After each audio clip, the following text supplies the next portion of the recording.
Dhjetra ish deputet të Kosovës përfitojnë nga 1.914 euro në muaj pa ushtruar fare këtë funksion publik. Kjo mundsohet përmes pagës kalimtare, një përfitim që u garanton ish deputetëve pagën mujore për një periudhë deri në 12 muaj pas përfundimit të mandatit, edhe nëse nuk janë rizgjedhur dhe nuk ushtrojnë me asnjë funksion parlamentar.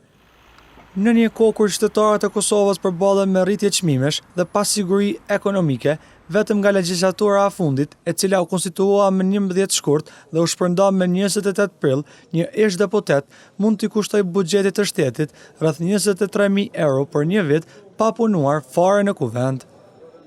Nga numri i përgjithshëm për 120 deputetësh në muajin maj, 80 prej tyre kanë aplikuar për pagën kalimtare në vlerë për 1.914 eurosh sipas të dhënave të siguruara nga Kuvendi i Kosovës. Kjo përkthehet në rreth 153.000 euro në muaj nga buxheti i shtetit ose afërsisht 2 milion euro në vit. Ju lutem deputet që t'i zini vendet tuaja.